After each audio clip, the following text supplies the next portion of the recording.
জুনাইৰ অৰুণাচল সীমান্তৰ অৰুণাচলৰ ৰুকছিনত ভয়ংকৰ অগ্নিকাণ্ড দেওবাৰে জুনাইৰ অৰুণাচল সীমান্তৰ অৰুণাচল ৰুকছিনত এক ভয়ংকৰ অগ্নিকাণ্ড সংঘটিত হয় অগ্নিকাণ্ডৰ ফলত তামং দাৰাং নামৰ এজন লোকজনৰ গৃহ আৰু এটা গুদামঘৰ সম্পূৰ্ণকৈ জুইত যায় অগ্নিকাণ্ডত এটা ৰন্ধন গেছৰ চিলিণ্ডাৰ বিস্ফোৰণ হোৱাৰ লগতে দুটা পোহনীয়া কুকুৰ মৃত্যু হোৱাৰ উপৰিও কেইবালক্ষাধিক মূল্যৰ সা সম্পত্তি ক্ষয়ক্ষতি হোৱা বুলি জানিবলৈ দিছে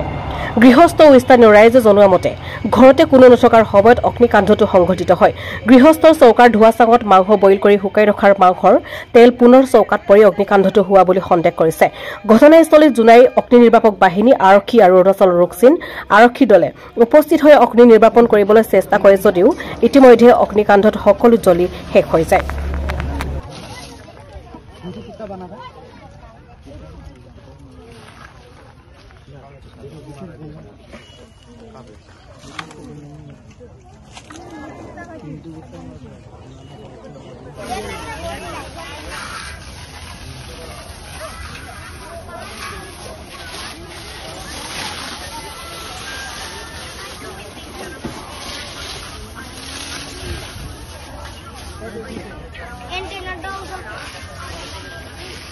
बॉइल के रखा हुआ है उसका बाद मैंने उधर दोनों हम आदमी रखा हुआ था उधर बॉइल करने के बाद आग को नमा दो बोला है उसके ऐसे बोल के हम तो गिरजा में सर्च भी गया था सर्च जाने के बाद वो लोग नमाए ने किया है मालूम नहीं ऐसे मैंने जल गया मेरा तो क्या गलती है किसी का मेरा बहुत संपत्ति था ना वो तो अभी गोदाम भी जल दिया क्या कहेगा मिनिमम कितना लाख रुपया का लाख रुपये ज्यादा है ना मेरा चीज को जितना ये संपत्ति है ना बहुत है तो लाख को क्या है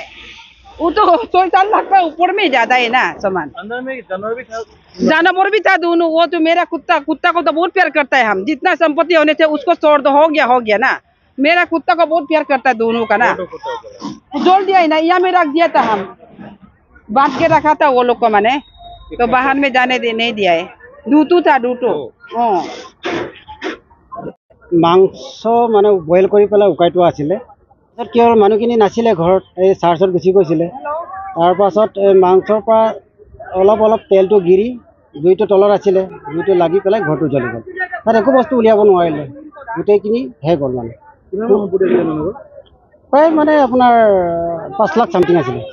সম্পত্তি গোটেইখিনি শেষ হ'ল মানে জান বঢ়ালো জীৱ জন্তু দুটা কুকুৰ আছিলে মৰমৰ কুকুৰ আছিলে এই দুটাও জ্বলি গ'ল একো বচাব নোৱাৰিলে তাত এইটো ৰুকছিন এৰিয়া গাঁওখনৰ নাম এইটো ৰুকছিন বুলিয়ে কয় আমাৰ আসাম বৰ্ডাৰ এৰিয়া ঘৰৰ মালিকৰ নাম তামৰ দাৰাং জুইটো মানে মইতো ওচৰতে আছিলোঁ ওচৰত থকাৰ কাৰণে জুইটো মানে আপোনাৰ ধোঁৱা ওলোৱাৰ পৰা মানুহখিনি চিঞৰিলে ঘৰ জ্বলিছে বুলি তাৰপাছত ইটো কৰি অনুসন্ধান কৰি চাওঁতে মানে মাংসৰ পৰা জ্বলিলে বুলিয়ে শুনিলোঁ আৰু শুকাই থোৱা মাংসৰ পৰা জ্বলিলে বুলি আমাৰ পুলিচ আমাৰ অৰুণাচলৰ পৰা আহিছে অসমৰো আহিছে আমাৰ অৰুণাচলৰো আহিছে দুইটা প্ৰাইভেট আছে ঘৰত কোনো নাছিলে তেখেতে কৈছিলে চাৰ্জলৈ ঘৰৰ মুৰব্বী মানুহজন তো ছাডেনলি এনেকুৱা হৈ গ'ল বেচেৰা এতিয়া দুৰ্ভাগ্য কথা ক'ব গ'লে গাহৰি মাংস শুকাই থৈছিলে তো মানে শুকাই থওঁতে তেলটো গিৰি কিনে জুইটো উঠি গ'ল মানে এতিয়া জাষ্ট আধা ঘণ্টা আগৰ কথা মানে তো লগতে চিলিণ্ডাৰ এটা উৰি গ'ল ব্লাষ্ট এটা হ'ল চিলিণ্ডাৰ